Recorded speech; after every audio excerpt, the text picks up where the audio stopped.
We are here in the ThreatLocker booth at Black Hat, and I'm going to tell you a quick story that I was at RSA with another CISO, and he goes, you know what I would like?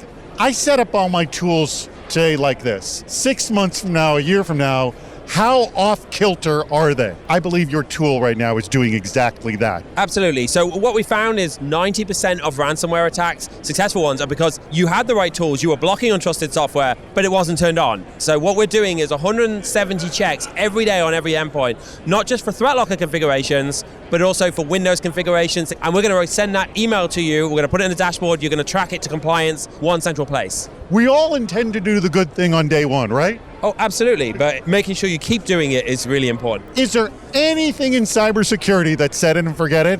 And the answer is a big fat no to that. If you think something in cybersecurity is set and forget, you're going to get bit in the backside. But there should be a regular schedule and making sure everything's continued to operate, testing your defenses, ensuring things are working. When you were developing these tools, what were the struggles you had in terms of being able to understand sort of essentially configuration management in general? So we had to go through tens of thousands of tickets where people have made mistakes and literally say, how do we stop that mistake ever getting made again? And that was the challenge. It was so much data and reading. So much of ThreatLocker, if I understand correctly, is understanding what other software is doing and matching it to policies that the business has. That's it. We've got over 10,000 fully managed built-in apps where we track everything. We've got nearly 40,000 applications that we have data on, that how they interact with other applications. Nearly 40% of our business is R&D focusing on how applications normally behave and what they do. And that's what allows us to be so successful. Is there anything that you learned that you didn't sort of foresee at the beginning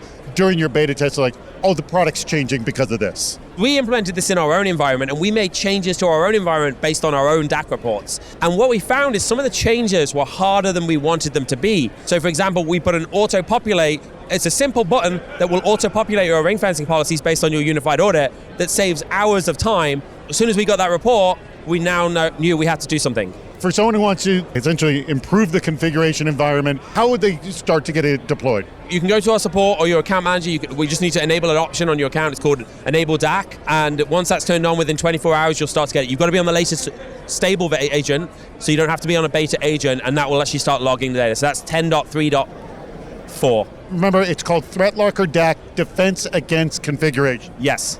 Awesome.